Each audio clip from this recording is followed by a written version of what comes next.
Hello everyone. Subconscious mind reprogram करून मनी कशा पद्धतीने अट्रॅक्ट करायचे आणि पैशाला सेविंग म्हणा किंवा ग्रो कसं करता येईल हे आज आपण जाणून घेणार आहोत. आणि मनी मॅनिफेस्ट कसं करायचं, तर हे सर्व काय आहे, आपली जी एनर्जी आहे, फ्रिक्वेन्सी आहे, तर ते कशामधून क्रिएट होतं आणि कशा पद्धतीने आपल्याला सबकॉन्शियस माइंड हे रिप्रोग्राम करावं लागतं. सबकॉन्शियस माइंड मधूनच जी फ्रिक्वेन्सी तयार होते, तर तीच विश्वापर्यंत जाते. म्हणजेच विश्व म्हणजेच युनिवर्सपर्यंत जाते आणि त्याच गोष्टी आपण मॅनिफेस्ट करत असतो. तुम्ही कित्येकदा बघितले असाल की मनीविषयी एखादी व्यक्ती खूप निगेटिव्ह बोलतं. म्हणजेच निगेटिव्ह बोलते म्हणजे तिच्याविषयी ती भीती, फिअर, एन्झायटी निर्माण करते आणि तेच ते विचार ती क्रिएट करते. तर त्याचं एक कंपन असं तयार होत असते. कंपन म्हणजे व्हायब्रेशन फ्रिक्वेन्सी तयार होते आणि ती सतत, सतत, सतत विचार करत जेव्हा ती कुणासोबत बोलते किंवा काहीही, मी एखाद्या पर्टिक्युलर म्हणजे व्यक्तीबद्दल सांगते जेणेकरून तुम्ही त्याला रिलेट करू शकाल. जेव्हा आपण कुणाशी रिलेट करू शकतो की हे प्रॉब्लेम आपल्याकडे आहेत, तर ते आपण ब्लॉक जे आहे ते काढण्यासाठी तयार होत असतो, राईट? तर अशा पद्धतीने जे विचार आपण करतो त्याचं एक कंपन तयार होते आणि ते सबकॉन्शियस माइंडमध्ये लगातार आपण कॉन्शियसली विचार करतो, पण ते त्यानंतर आपण जेव्हा ते रिपीटेडमध्ये येतात ते सबकॉन्शियस माइंडमध्ये जातात आणि तेच घर करून बसत असतात. आणि जेव्हा आपण बोलतो, बघतो आणि तशाच व्यक्ती ज्या काही आहेत अट्रॅक्ट करतो किंवा तशाच पद्धतीने पैसा अट्रॅक्ट करतो. पैसा येतो पण टिकत नाही. मी या अगोदरच तो व्हिडिओ बनवला आहे, तर जरूर तो जो व्हिडिओ टाकलेला आहे तो जाऊन बघा आणि तिथलं काय ब्लॉकेजेस आहेत ते बघून तुम्ही तुमचे ब्लॉकेजेस सॉल्व करा आणि तुम्ही अबंडन्सकडे वळा. म्हणजेच अबंडन्स, मनीचा जो अबंडन्स आहे तो अट्रॅक्ट करण्यासाठी ओपन व्हा आणि रिसिव्हर बना. जेव्हा आपण रिसीव्ह करायला तयार होतो तर युनिवर्स हे भरभरून देत असते. तर आता आपण मेन मुद्द्यावर येऊया. सबकॉन्शियस माइंड रिप्रोग्रामिंग करून पैसा कशा पद्धतीने अट्रॅक्ट करता येणार. आपण जेव्हा मी तेच म्हटलं की विचार जे आहेत ते आपली फ्रिक्वेन्सी व्हायब्रेशन तयार करतं, विश्वापर्यंत तेच पोहोचतं, सिग्नल जातं, राईट? इथपर्यंत क्लिअर झालं. तर आता आपल्याला काय करायचं, सबकॉन्शियस माइंडमध्ये अशा गोष्टी ॲक्ट करायच्या आहेत, असं रिप्रोग्राम करायचं आहे त्याला की पैसा माझ्याकडे सहजतेने येतो, पैसा माझ्याकडे कंटिन्युअसली येतो. हे जे काही तुमचे ब्लॉकेजेस, जे निगेटिव्ह विचार येतात, तर त्याला तुम्हाला पॉझिटिव्ह वेमध्ये करायचं आहे आणि झोपण्याच्या पूर्वी 5 मिनिट अगोदर ते अल्फा आणि थीटा वेव्हजमध्ये जेव्हा तुम्ही असता अर्धनिद्रेमध्ये, तेव्हा तुमचं सबकॉन्शियस माइंड जे आहे, कॉन्शियस माइंड झोपलं जातं आणि सबकॉन्शियस माइंड हे ॲक्टिव्ह होतं.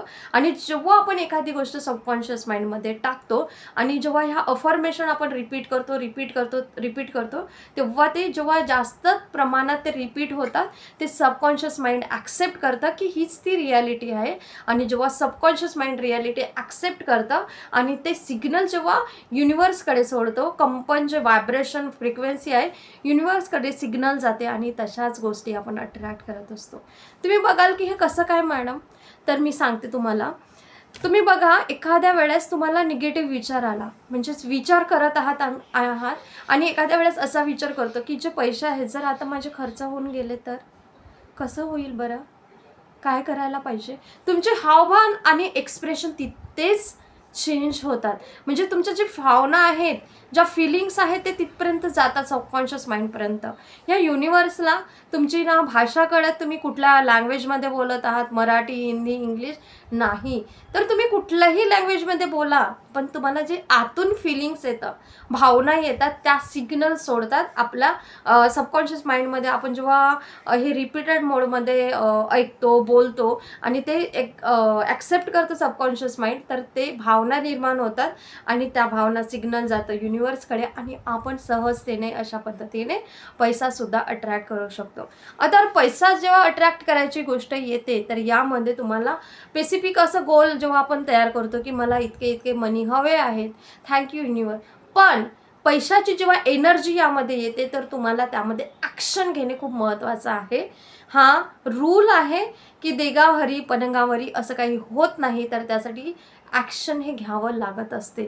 जेव्हा तुम्ही जर म्हणाल की खूप जाडा व्यक्ती आहे, खूप लठ्ठ व्यक्ती आहे आणि तो घर बसला म्हणतो की माझं वजन कमी झालेलं आहे, मी फिट आहे, पण जर तो खाण्यावर कंट्रोल नाही ठेवत आहे, तो जिम करत नसेल, तर त्याला तो रिझल्ट येणार का? नाही. कारण त्याला त्याचं कर्मसुद्धा करायचं आहे, कार्य करायचं आहे. तशाच पद्धतीने आपल्याला जेव्हा पैशाची एनर्जी येतं, तेव्हा आपल्याला आपले एफर्ट्स घेणे. तुम्ही तुमच्या क्वालिटीज बघा, की तुमच्यामध्ये कुठल्या अशा क्वालिटीज आहे, की जेणेकरून तुम्ही ते तुमच्या आतून जे गुण आहेत, ते बाहेर काढून त्यावर कार्य कराल, तर तुमच्याकडे मनीची एनर्जीसुद्धा येईल. आणि सबकॉन्शियस माइंड जसं रिप्रोग्राम म्हणतात, तर जसं आपण लहान बाळाला रिप्रोग्राम करतो, त्याला काहीही कळत नाही की काय आहे काय नाही.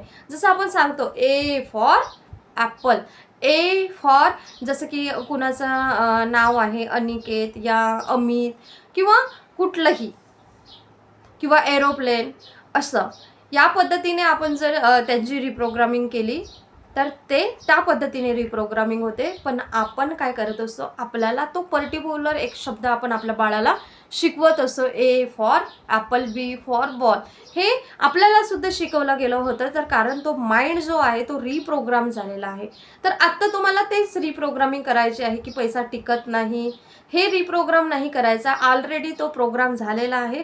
रिप्रोग्रामिंग म्हणजे आपल्या सबकॉन्शियस माइंडची जी वायरिंग आहे ते चेंज करायची आहे.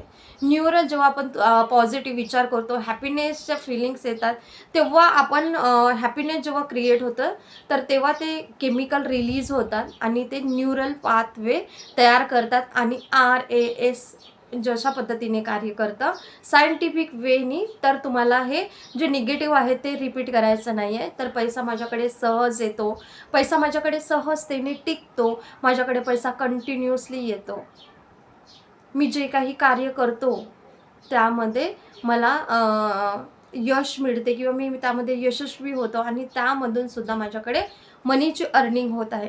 अशा पद्धतीने जेव्हा तुम्ही मनीला रिप्रोग्राम कराल की पैसा माझ्याकडे सतत येतो, कंटिन्युअसली येत राहतो, पैसा माझ्याकडे टिकून राहतो, पैसा हा माझा मित्र आहे, हर दिशाने येतो माझ्याकडे, अशा पद्धतीने आणि हॅपी मनी घेऊन येतो. मी जितकं दान करतो तितक्याच पटीने 10x होऊन माझ्याकडे येतो. अशा पद्धतीने तुम्ही डेली सकाळ दुपार संध्याकाळ जेव्हा तुम्ही बोलाल तेव्हा ते सबकॉन्शियस माइंड हे रिप्रोग्राम होतं. पहिलेच प्रोग्राम झालेला आहे निगेटिव्ह वेनी, तर त्याला काढून टाकायचं आहे आणि पॉझिटिव्ह वेनी तुम्हाला रिपीट करायचं. हे एक दिवसाने होणार का? जेव्हा आपण रिपीट करतो तेव्हा ते कार्य सकाळी उठल्यानंतर लगेच, कारण अल्फा आणि थीटा वेव्हज तयार असतात. तयार झाल्यामुळे त्या आपण सबकॉन्शियस माइंडमध्ये जे काही टाकू ते रियालिटीमध्ये येत असतं. तर म्हणून आपल्याला रिप्रोग्रामिंग करायची आहे मनीबद्दलची. तर सबकॉन्शियस माइंडला अशा पद्धतीने पॉझिटिव्ह अफर्मेशन तुम्ही बोला आणि मनी हे अट्रॅक्ट करा. याचे नक्कीच रिझल्ट कित्येक सारे आलेले आहेत. तर आपण समोर जाऊन सुद्धा एक कोर्स लॉन्च करणार आहोत आणि त्या कोर्समध्ये तुम्हाला मनीची हिलिंगसुद्धा दिल्या जाईल, निगेटिव्हिटी रिलीज केल्या जाईल. जसं पद्धतीने आपण एखाद्या वावराला स्वच्छ करून नवीन पीक त्यामध्ये टाकत असतो, तसंच आपल्या माइंडला सुद्धा जे प्रोग्राम झालेला आहे आपलं सबकॉन्शियस माइंड, त्याला आपण जे काही टाकलेलं आहे, साचलेलं आहे, ते काढून टाकून आपण आपली नवीन बीज त्यामध्ये रोवत असतो. म्हणजे आपले मनीचे अफर्मेशन त्यामध्ये टाकून रिपीट मोडमध्ये आपण जेव्हा बोलतो सकाळ दुपार संध्याकाळ 21 दिवस सलग, तर ते रिप्रोग्रामिंग होते. आणि तुम्हाला कुणाला जर माइंड फ्रेश असेल, तो निगेटिव्ह विचार नाही करत असेल, तर अगदी 2 ते 3 दिवसात त्यांचे रिझल्ट येतात. किंवा त्यांच्या जे काही तुम्ही एफर्ट्स घेत आहात, जे काही रिच्युअल करत आहात, त्यानुसार त्यांना त्यांचे रिझल्ट येत जातात. अशा पद्धतीने सबकॉन्शियस माइंडला रिप्रोग्राम करून मनी हे अट्रॅक्ट करा. Thank you so much. God bless you. चॅनलवर जर नवीन असणार तर जरूर चॅनलला सबस्क्राईब करा आणि ह्या व्हिडिओला लाईक करा, जास्तीत जास्त ह्या व्हिडिओला शेअर करा. Thank you so much. God bless you.